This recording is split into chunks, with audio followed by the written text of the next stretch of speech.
El futuro de las telecomunicaciones podría no depender en absoluto de cables de fibra óptica o de esas torres gigantescas llenas de antenas, sino de diminutas moléculas chocando entre sí de forma totalmente caótica en el interior de un torrente sanguíneo humano.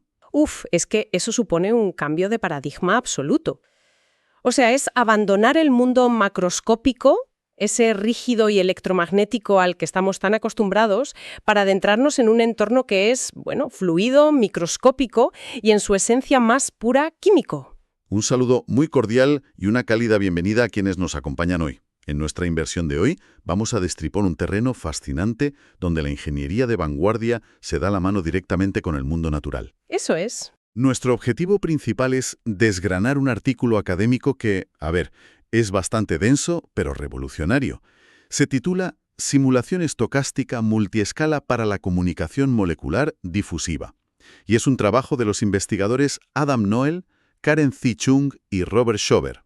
Y el peso de este texto radica en que aborda de frente un reto técnico monumental, de verdad.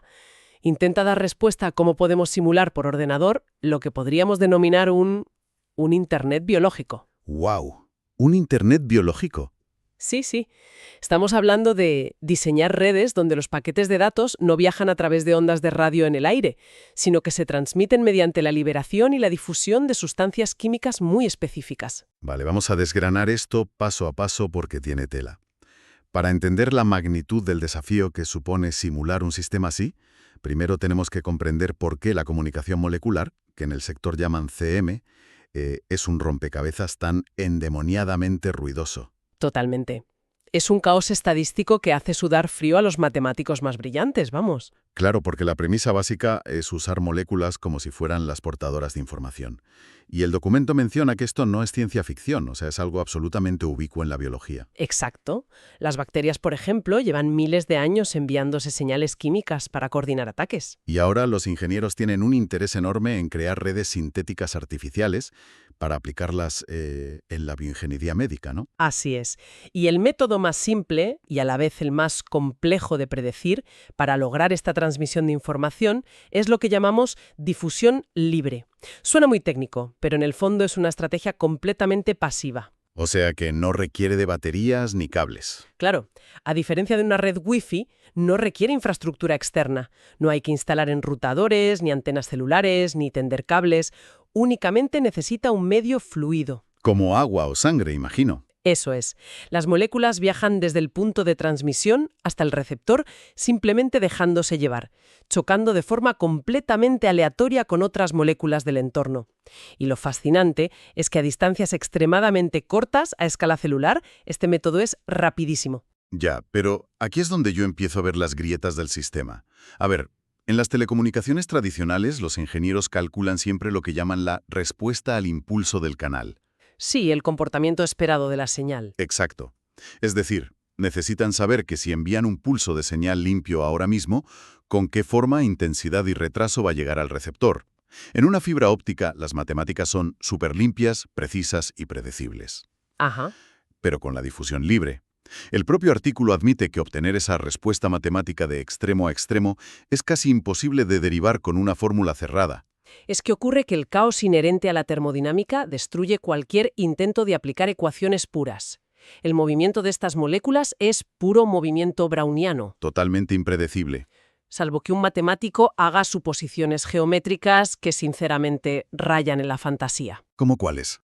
Pues como imaginar que el fluido es un entorno infinito sin paredes o asumir que las corrientes son perfectas y que las moléculas se degradan mágicamente de forma ideal.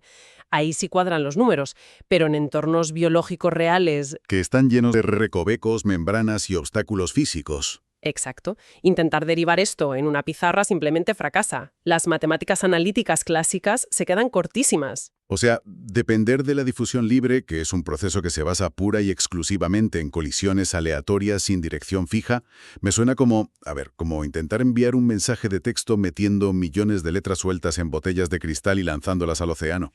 Es una analogía muy visual, sí. Con la esperanza de que la marea las lleve a una isla específica y el receptor las lea en el orden correcto. Yo como presentador me pongo escéptico. ¿No es un sistema terriblemente ineficiente, caótico e impredecible para aplicarlo a la ingeniería pura, donde buscamos control absoluto? Bueno, si conectamos esto con la visión evolutiva global, la respuesta corta es que la biología lleva eones utilizando exactamente ese caos oceánico con un éxito rotundo. Ya, la naturaleza es lista. Muy lista. Nuestros propios sistemas inmunológicos funcionan gracias a esta lotería estadística de colisiones. Y precisamente porque existe ese ruido inmanejable y por esa incapacidad de resolverlo con ecuaciones de papel y lápiz, la única salida que tenemos es utilizar simuladores informáticos. Crear universos virtuales dentro del ordenador. Eso es, necesitamos recrear ese entorno para poder entenderlo de forma empírica. Y ahí surge el verdadero muro de este artículo, encontrar el equilibrio entre la precisión física absoluta y el coste computacional. Claro, porque ningún ordenador del mundo puede simular el caos atómico infinito sin colapsar y fundir sus procesadores. Ni siquiera los superordenadores actuales. Y eso nos lleva de cabeza al gran dilema de los desarrolladores de simuladores.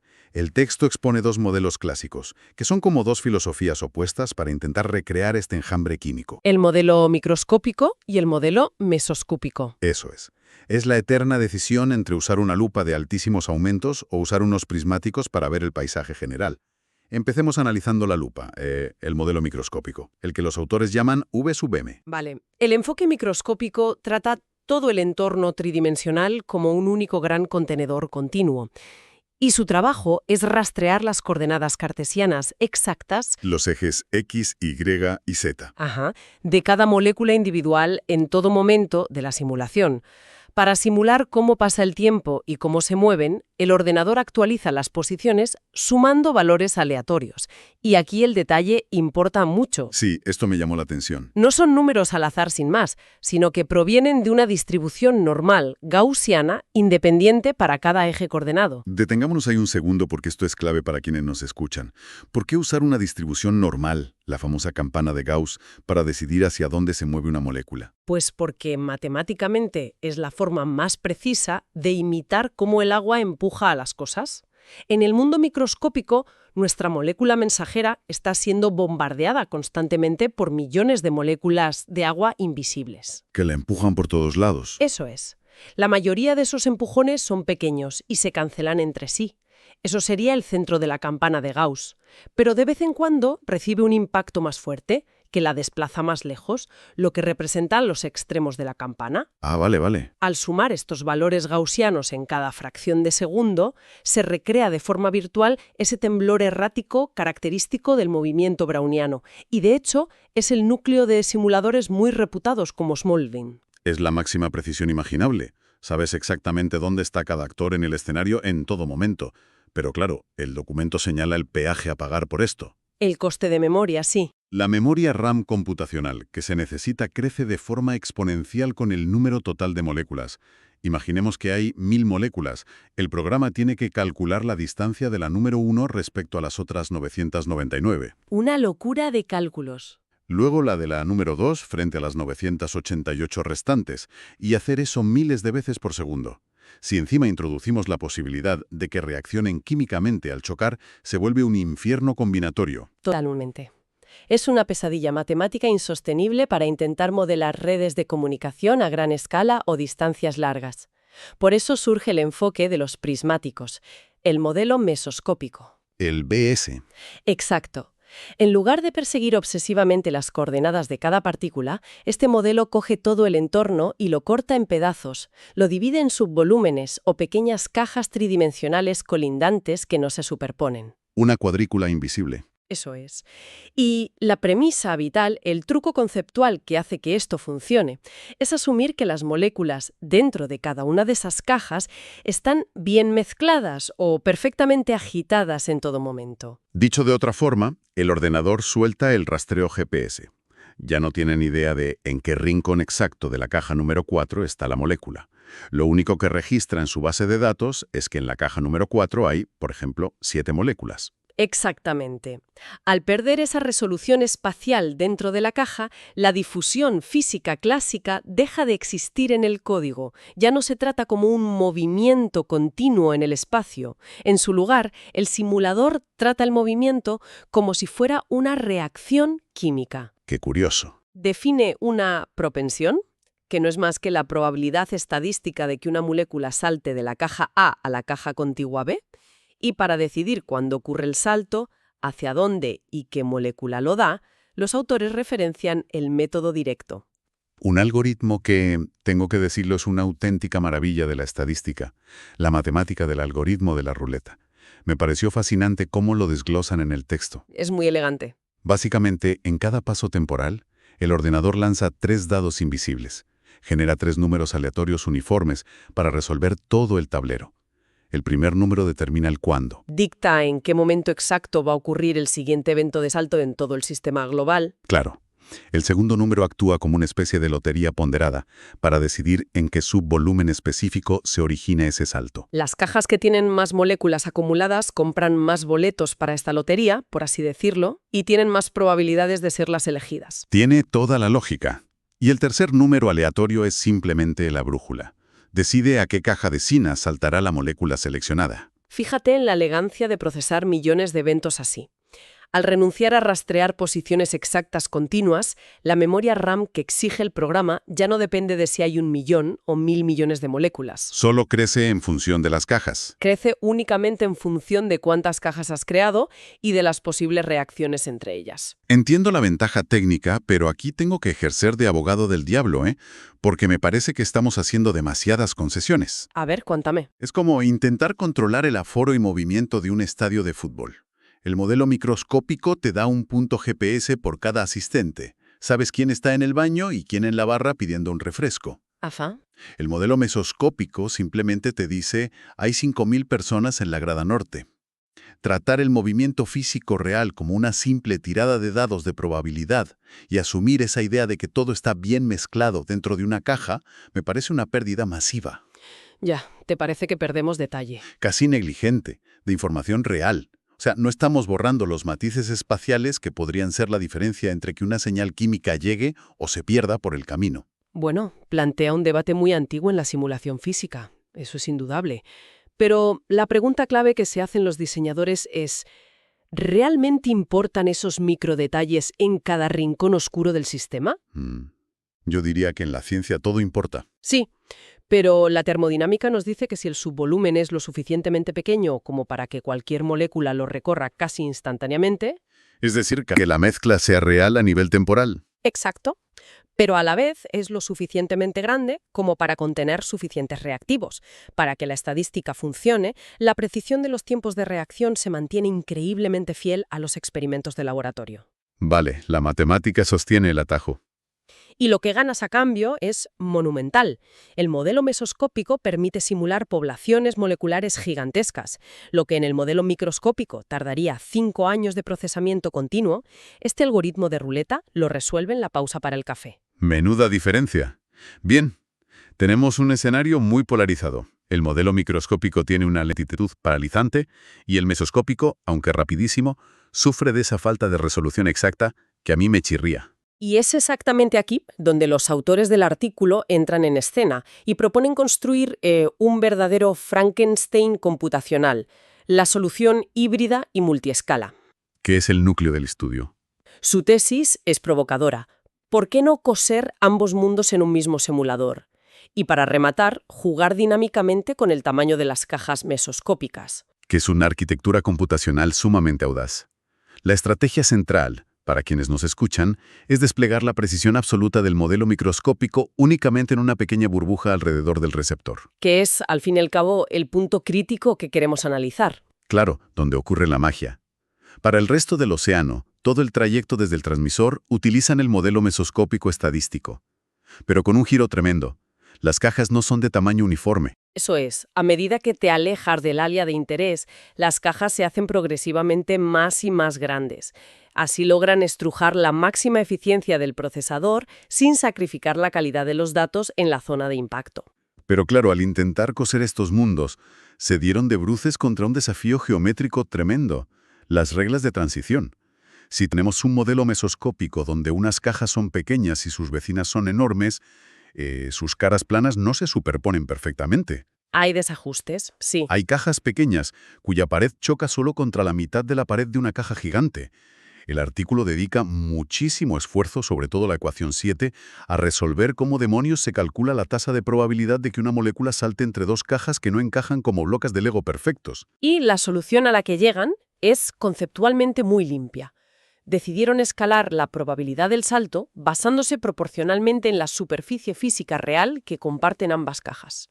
Una regla de 3 geométrica. Exacto. En lugar de usar tasas genéricas, calculan el área exacta de superposición relativa al volumen total de la caja de origen. Si solo compartes un 20% de tu panel con el vecino, la probabilidad de que una molécula atraviese justo por esa ventana se reduce matemáticamente para reflejar esa barrera física. Claro, tiene sentido para no violar la física. Esto es vital para respetar las leyes de conservación de la materia.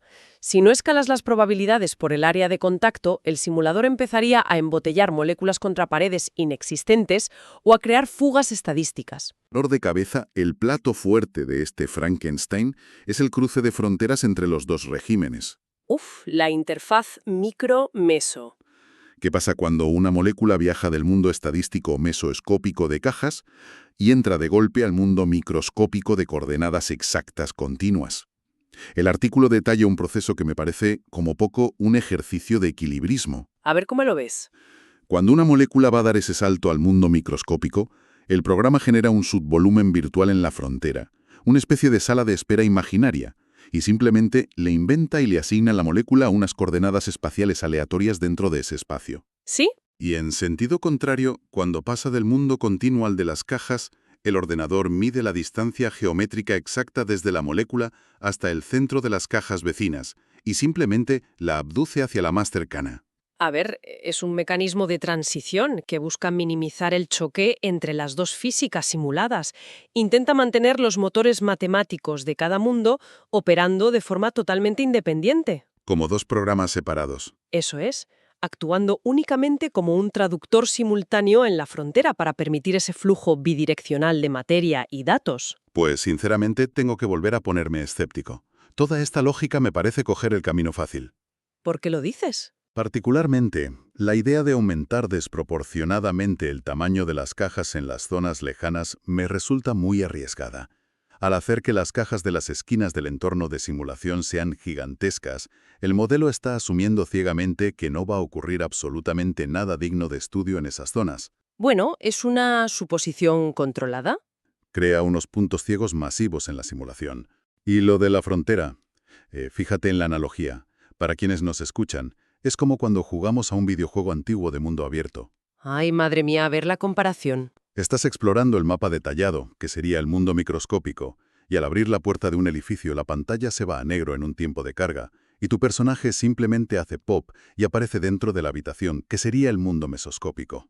Vale, entiendo por dónde vas. Que un simulador científico que pretende modelar farmacología se dedique a inventarse coordenadas aleatorias para forzar a que dos algoritmos se hablen, me suena a un parche inaceptable. La analogía del videojuego es visualmente perfecta, te lo compro. Pero si analizamos esto con la mente fría de un ingeniero de telecomunicaciones, la decisión está completamente justificada. Ilumíname. En la teoría de la información, el único evento que altera la realidad es la señal que verdaderamente logra impactar en las antenas del receptor. Tratar de modelar con precisión microscópica cómo una molécula despistada rebota contra una pared a 500 micrómetros de distancia en dirección contraria. En una zona irrelevante. Exacto. En una zona irrelevante del tejido celular es despilfarrar ciclos de procesador en la más absoluta nada. El diseño de redes se basa en maximizar la relación entre la señal útil y el ruido de fondo en el punto de destino. Claro, el famoso signal-to-noise ratio. Todo acontecimiento alejado de ese punto es literal y matemáticamente ruido. Y el ruido no merece ocupar la memoria RAM de un superordenador científico. Todo ese pragmatismo ingenieril suena fantástico en la teoría. Sobre el papel, este diseño multiescala es una sinfonía de optimización. Pero como ocurre con todo parche geométrico y todo atajo computacional, las matemáticas tienen que mancharse las manos en el campo de pruebas empírico. Y los autores hacen precisamente eso, no se esconden. Someten a su arquitectura a 2 pruebas de estrés exhaustivas.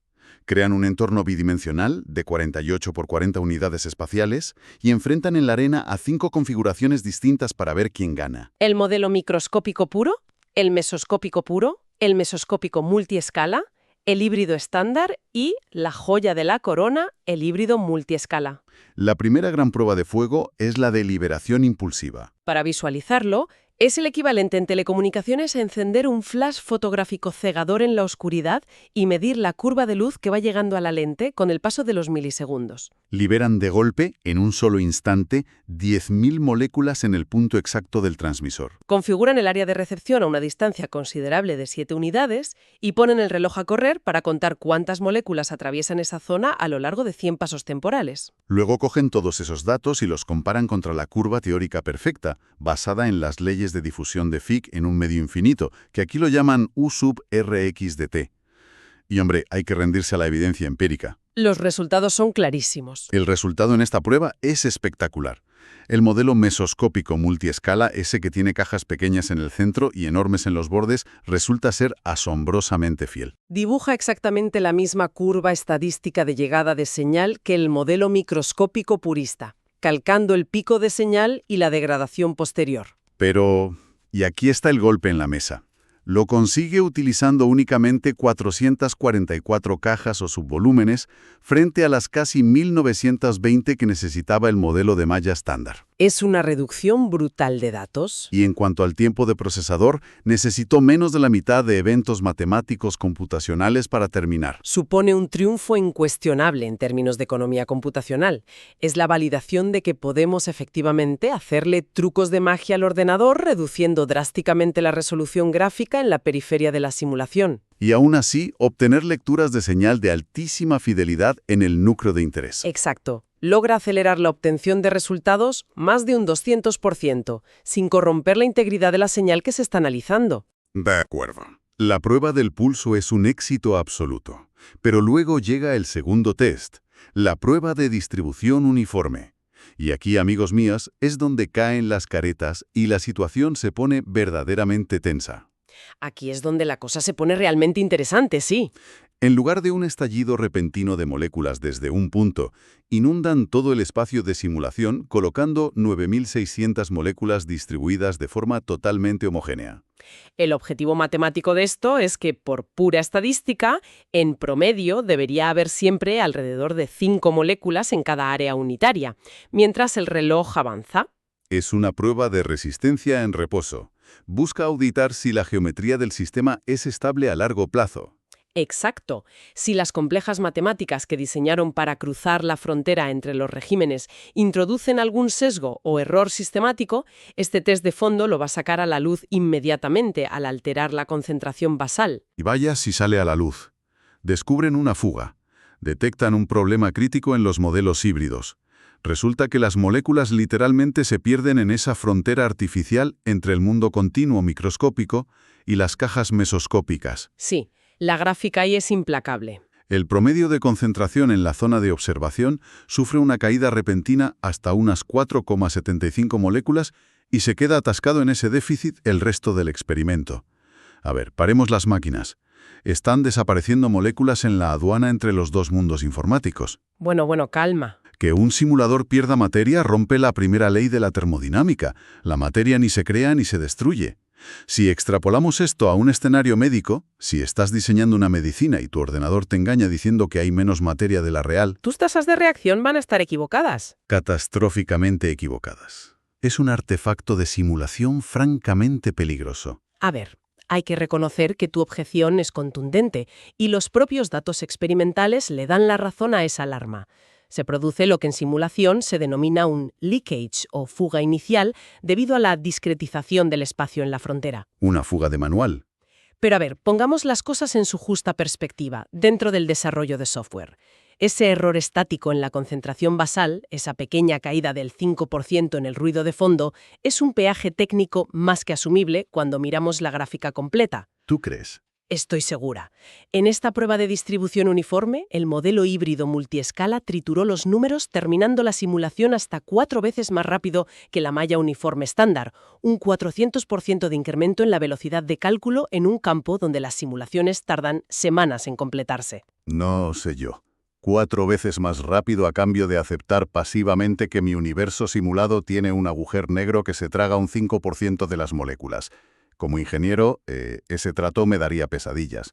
Fíjate que el verdadero valor científico del artículo reside en la transparencia absoluta con la que tratan este fallo. Los autores no esconden la gráfica bajo la alfombra, dedican parte de las conclusiones a admitir explícitamente este artefacto. Reconocen que es un problema. Sí, admiten que es un subproducto no deseado de haber utilizado reglas de transición de frontera demasiado simplificadas en esta primera iteración. Lo más importante es que trazan el mapa de ruta para arreglarlo. ¿Y cómo piensan tapar la fuga? Señalan claramente que esta fuga se mitigará de forma radical en la versión 2.0 si se fuerza a que los tamaños de las cajas cambien de manera mucho más suave y gradual en el espacio. En lugar de saltos bruscos. Exacto.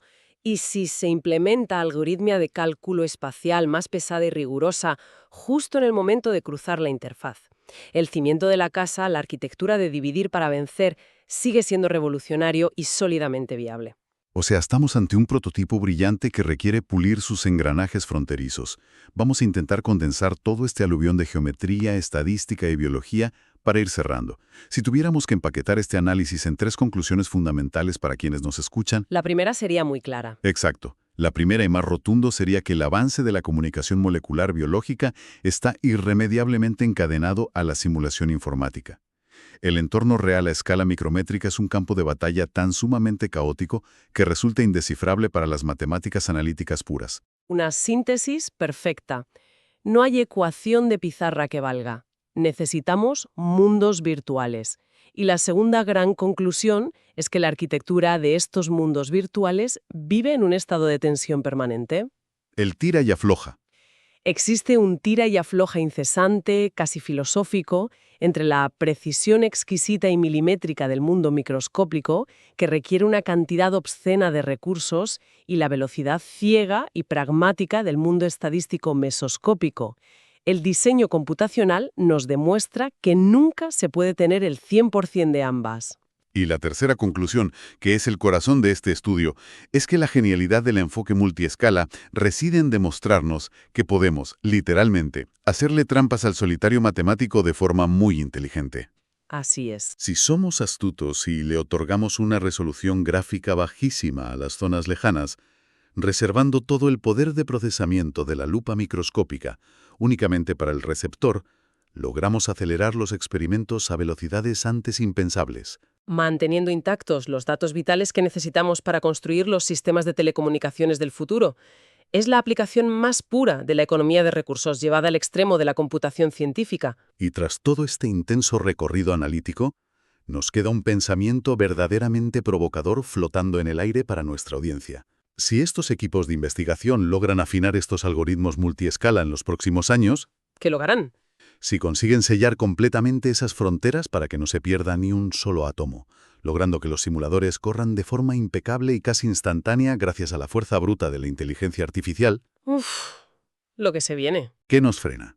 ¿Qué nos impide en la próxima década sentarnos frente a un ordenador, programar las tasas de reacción de nuestras propias células inmunitarias sintéticas, simular la batalla completa de cientos de miles de ellas contra un tumor específico en un torrente sanguíneo virtual? Madre mía. Y saber el índice de supervivencia con una precisión pasmosa semanas antes siquiera de inyectar la primera dosis en un paciente humano? La magnitud de esa posibilidad marea.